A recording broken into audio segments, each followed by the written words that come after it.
Hello guys, welcome to my YouTube channel Unipic. आज की video में हम डिस्कस करेंगे forces due to interactions. Forces interaction की वजह से होती है, ठीक है, इंटरेक्ट होते हैं, ठीक है, तब फोर्स होती है। मीन्स दो ऑब्जेक्ट्स के बीच में फोर्स होती है। तो देखिए, N interaction of one object on another object results in the force between the two object.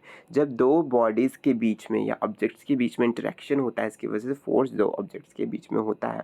जैसे कि एक कार है, ये क्या है, एक मैन है, और दूसरी तरफ ये क्या है, कार है।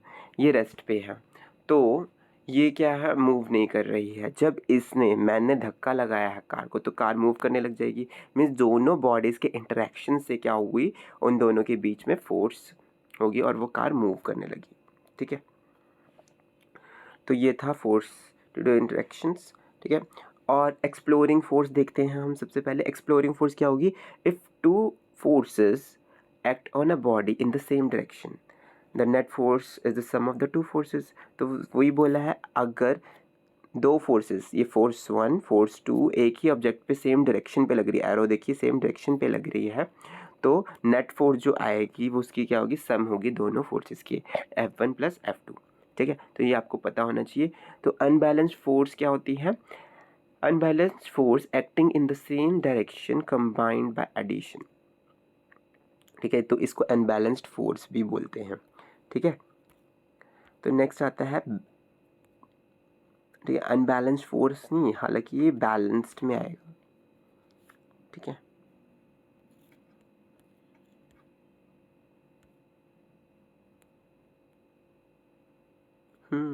यहाँ पे ज़्यादा फोर्स लग रही है, सॉरी, यहाँ ज़्यादा फोर्स लग रही है, तो यहाँ तो लग ही नहीं रही है इस तरीके से, तो ये अनबैलेंस्ड ही हुई। अगर यहाँ से भी लगती, यहाँ से भी लगती, तो वो बैलेंस्ड होती है। तो अनबैलेंस्ड की ही हम और चीज़ें देखते हैं, B point. Unbalanced force acting in opposite direction, opposite directions में अनबैलेंस फोर्स भी होती है, तो कॉम्बिनेशन जो भी होगा उसका सब्ट्रैक्शन होगा। कैसे, जो नेट्स फोर्स होगा वो डिफरेंस होगा दोनों फोर्सेस का, ठीक है।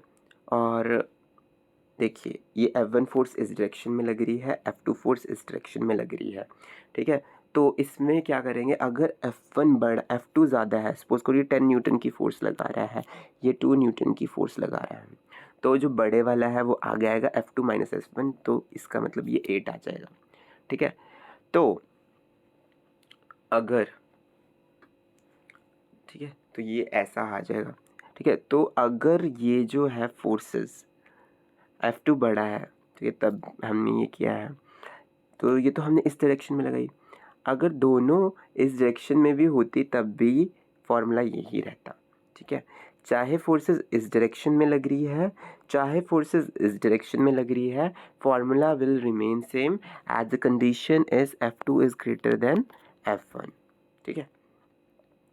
तो इन्होंने बोला है, the effect on the object depends upon the net force acting on them. जो भी इफेक्ट होगा ऑब्जेक्ट पे, वो उसकी फोर्स, नेट फोर्स पे डिपेंड करेगा, ठीक है। बहुत इंपॉर्टेंट है, इसे मार्क कर लीजिएगा, ठीक है। फिर आता है हमारे पास सी पॉइंट, बैलेंस्ड फोर्स का, ठीक है। If we pull the block from both sides with the same force the block remain stationary, ठीक है। अगर हम सेम फोर्स लगा रहे हैं, ठीक है, इधर से भी इधर सेम फोर्स लगा रहे हैं, 1 न्यूटन की फोर्स यहाँ से भी, और जो बॉक्स है वो स्टेशनरी है, तो जो नेट फोर्स होगी वो क्या होगी, हमेशा इक्वल और ऑपोजिट होगी, ठीक है। वो हमेशा क्या होगी, इक्वल और ऑपोजिट होगी। तो नेट फोर्स देखो, यहाँ से भी F फोर्स लग रही है, यहाँ से भी F फोर्स लग रही है, तो हमें पता नहीं कौन सा बड़ा है कौन सा छोटा है, तो F माइनस F क्या होगा, 0, तो नेट फोर्स 0 होगी। तो इस तरह की फोर्सेस को क्या बोलेंगे, या पेयर को क्या बोलेंगे, बैलेंस्ड फोर्स। क्या बोलेंगे, बैलेंस्ड फोर्स।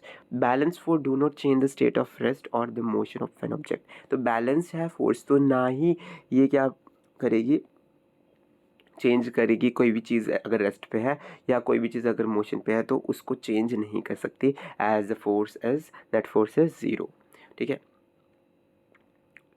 साइज चेंज कर सकती है, से चेंज कर सकती है, ठीक है, लेकिन कोई चीज़ रेस्ट पे है, मोशन में है, वो चेंज नहीं होगा। But size can be change और शेप कैन बी चेंज। तो आई होप आपको balanced and balance forces clear हुई होगी, और मेन जो एक्सप्लोरिंग फोर्स थी उसी के अंदर ये पार्ट्स है, बैलेंस और अनबैलेंस्ड फोर्स। तो अगर आपको मेरी वीडियो पसंद आई तो लाइक कीजिए और मेरे चैनल को सब्सक्राइब कीजिए। Thank you for watching it.